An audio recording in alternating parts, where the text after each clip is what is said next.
सुनाती हूँ। एक महावत ने हाथी को पेड़ के साथ बांध कर रखा था। हाथी भी पेड़ के पास ही खड़ा था और गन्ना खा रहा था। रास्ते में जाने वाले व्यक्ति ने देखा कि इतना विशाल शक्तिशाली हाथी पतली सी रस्सी से बंधा हुआ है। वह रस्सी तोड़ सकता है, लेकिन वह ऐसा क्यों नहीं कर पा रहा? वह व्यक्ति महावत के पास गया और उसने यही सवाल पूछा कि यह हाथी इतना शक्तिशाली है तो ये पतली सी रस्सी क्यों नहीं तोड़ पा रहा? महावत ने जवाब दिया कि जब यह हाथी छोटा था तब हमने इसे जंजीरों से बांध कर रखा था।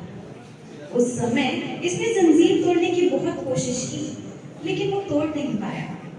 धीरे धीरे इसने यह मान लिया कि इसमें जंजीर तोड़ने की शक्ति ही नहीं है। इसके बाद हमने इसे छोटी सी रस्सी से बांधना शुरू कर दिया। इसी तरह आप सभी के अंदर उस छोटे हाथी की तरह समाज में परिवर्तन लाने का पोटेंशियल है। आज से कुछ साल बाद आप सभी के मध्य से सब लोग कोई ना कोई गवर्नमेंट ऑफिसर्स, बड़े बड़े अधिकारी, टीचर्स, अलग अलग प्रोफेशंस में जाएंगे। लेकिन आप सभी आज वर्तमान में ऐसे मुकाम तक पहुंच चुके हैं जहां हमारा देश आपसे उम्मीद रखता है कि आप आगे बढ़कर देश के भविष्य के लिए अपने मताधिकार का प्रयोग करेंगे। और यह शुरुआत तभी होगी जब आप सभी अपने मन में यह ठान लें कि मतदान हमारी नैतिक जिम्मेदारी है, ताकि कोई भी परिस्थिति हो हम इस मानसिक बेड़ी में ना चलते जाएं कि इस लोकतंत्र में हमारी कोई आवाज ही नहीं है। पहली बार वोट करना, आप में से कितने लोग पहली बार वोट करेंगे? पहली बार वोट करना एक ऐसा अनुभव है जो व्यक्ति को जीवन भर याद रहता है, और यही हमारा पहला कदम है जो हमें एक जिम्मेदार नागरिक बनाता है। औपचारिक रूप से यह पहली बार है जब हम देश के भविष्य को बनाने के लिए सीधे सीधे अपना योगदान दे पाएंगे।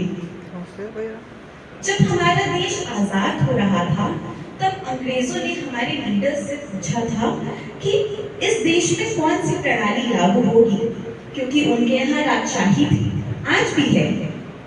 जब हमारे लीडर्स ने बोला कि हम इस देश को लोकतांत्रिक बनाएंगे, तब अंग्रेजों ने हमारा बहुत मजाक बनाया था।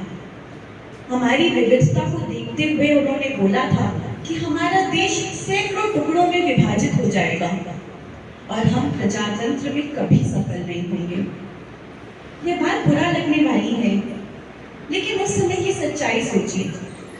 आज हम वोट डालने जाते हैं तो बैलेट यूनिट पर नाम पढ़ते हैं, जिन जिन लीडर्स का नाम लिखा होता है वो सीरियली अरेंज्ड होता है। हम वो पढ़कर चाहे चुनाव चिन्ह लिखकर वोट डालते हैं। लेकिन 1947 में जब हमारा देश आजाद हो रहा था तब भारत की 80 से 85% जनता निरक्षर थी, यानी उन्हें पढ़ना लिखना नहीं आता था। साथ ही हमारा देश भूखमरी और गरीबी से भी जूझ रहा था।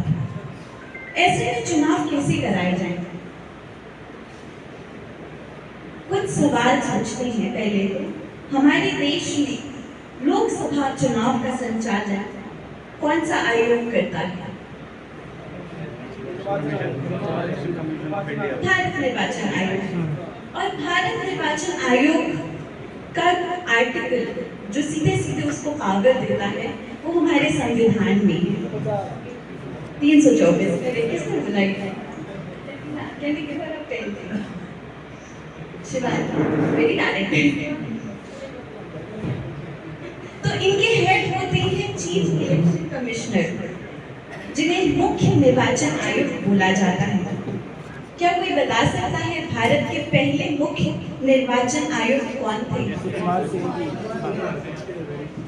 और उन्हीं की तस्वीर मैंने लगाई है। हम श्री सुकुमार सिंह ने भारत में पहली बार निर्वाचन कराया था। Can we have the next? तो हमारे पास टोटल 17 करोड़ वोटर्स थे और हमारी लिटरेसी यानी कि साक्षरता सिर्फ 20% थी।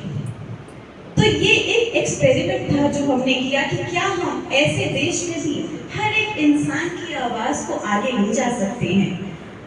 और पूरी दुनिया हमारी तरफ देख रही थी और चाहती थी कि हम इस जंग में हारे, लेकिन पहले चुनाव कराए गए और कैसे देखते हैं।